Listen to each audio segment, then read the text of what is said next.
আসি পরের খবরে। কালীগঞ্জ বিধানসভা উপনির্বাচনের ফলাফলের দিন তৃণমূল কংগ্রেসের বিজয় উল্লাস থেকে ছোড়া বোমায় মৃত্যু হয়েছিল 9 বছরের ছোট্ট তামান্না খাতুনের। সেই ঘটনায় গয়াল শেখ ও আনোয়ার শেখ সহ 10 জনের বিরুদ্ধে এবার অভিযোগ প্রমাণিত হয়েছে এবং সেটা উল্লেখ রয়েছে পুলিশের চার্জশিটে।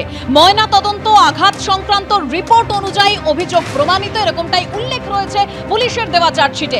আর কি রয়েছে সেই চার্জশিটে আরো বিস্তারিত আমরা জানবো। আবির দত্ত আমাদের প্রতিনিধি রয়েছেন আমাদের সঙ্গে। দেখো, তোমাকে শুরুতেই বলি যে কালীগঞ্জের উপনির্বাচনের ফল ঘোষণার দিন যে ঘটনা ঘটেছিল, সেই ঘটনায় দেখা যায় যে একজন শিশুকন্যার তার মৃত্যু হয়, তামান্না তার নাম, এবং বোমা ছোড়া হয়। পরিবারের তরফ থেকে অভিযোগ করা হয় যে নির্বাচনের ফল ঘোষণার পর এই ঘটনা ঘটেছে। কিছু লোক সেখানে আসে এবং তারা স্থানীয় তৃণমূল কংগ্রেসের, এবং তারা বোমা ছোড়ে, এমনটাই পরিবারের অভিযোগ। এবং সেই বোমার আঘাতে ছোট্ট 9 বছরের শিশুকন্যার মৃত্যুর ঘটনা 83 দিনের মাথায় পুলিশের তরফ থেকে চার্জশিট পেশ করা হয়েছে। এই চার্জশিটে কিন্তু তাৎপর্যপূর্ণ বিষয় সেখানে উল্লেখ করা হয়েছে যে 24 জনের নামে অভিযোগ করেছিলেন তামান্নার মা, সেই 24 জনের মধ্যে 10 জন গয়াল শেখ, আনোয়ার শেখ সহ 10 জনের বিরুদ্ধে পারিপার্শ্বিক তথ্য প্রমাণ, ময়নাতদন্তের রিপোর্ট এবং আঘাতের বিভিন্ন রিপোর্ট দেখে পুলিশ আদালতে চার্জশিটে জানিয়েছে এই 10 জনের বিরুদ্ধে প্রমাণ মিলেছে। অন্যদিকে পুলিশের তরফ থেকে এটাও বলা হয়েছে যেহেতু 24 জনের বিরুদ্ধে অভিযোগ, 10 জনকে গ্রেপ্তার করা হয়েছিল, বাকি যারা রয়েছে তাদের বিরুদ্ধে তথ্য প্রমাণ সংগ্রহের প্রক্রিয়া তাদের তরফ থেকে চালানো হচ্ছে, চার্জশিটে তারা দাবি করে।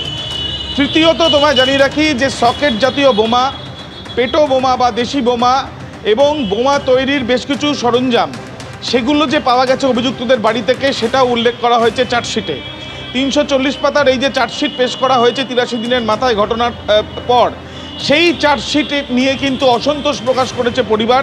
তারা হাইকোর্টের দ্বারস্থ হয়েছেন এবং পরিবারের তরফ থেকে যেটা বলা হচ্ছে যে 24 জনের বিরুদ্ধে তারা অভিযোগ করেছিলেন, 10 জনকে গ্রেপ্তার করা হয়েছে, বাকিদের বিরুদ্ধে কোনো ব্যবস্থাই নেওয়া হয়নি। চার্জশিটে পুলিশের তরফ থেকে বলা হচ্ছে যে সাপ্লিমেন্টারি চার্জশিট তারা পরবর্তীকালে দিতে পারেন, কিন্তু তথ্য প্রমাণ সংগ্রহের প্রক্রিয়া তারা চালাচ্ছেন। এই যে 83 দিন 24 জনের নামে অভিযোগ করেছিল তামান্নার মা, আমরা জানি যে এই ঘটনার পরে তোলপাড় পড়ে গিয়েছিল সারা বাংলা জুড়েই, এবং সেখানে প্রত্যেকের প্রশ্নই ছিল একটাই, তার পরিবারের তরফ থেকে প্রত্যেকের প্রশ্ন ছিল একটাই যে এই যে 24 জন যারা পরিকল্পনা করে এই ঘটনা ঘটলো, শুধুমাত্র তাদের বাড়ির সামনে নয়, ওই গ্রামে আশেপাশে বেশ কিছু জায়গাতে বোমা ছোড়া হয়েছিল, এবং এই ঘটনায় যাদের বিরুদ্ধে অভিযোগ করেছিলেন ওই 9 বছর শিশুকন্যার মা, তাদের মধ্যে 10 জন গ্রেপ্তার হয়, বাকিরা আর গ্রেপ্তার হয়নি।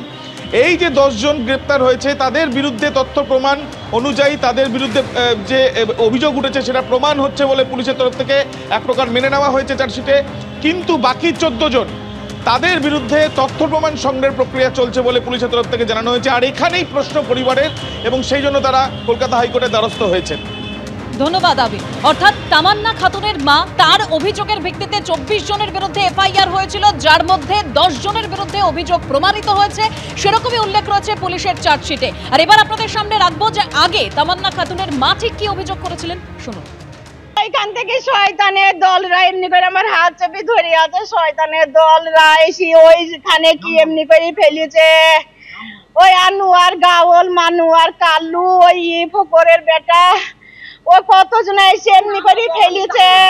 আমি মানুষগুলা চিনি, আমি অত নাম বলছি জানি না, আমি ওইগুলাকে আমি মেলা লোক, এক ঝাঁক লোক এমনি দিয়ে আমার ছেলে এমনি পড়ে গেছে, আমি অমনে পড়ে গেছি, একবারে ধুম উঠি। আমি বলছি কি আমার ছেলে কোথায় গেল, ও গো আমার ছেলে। যারা মেরেছে তারা কোন দল করে? তারা ওই দল করে, টিএমসি দল করে গো।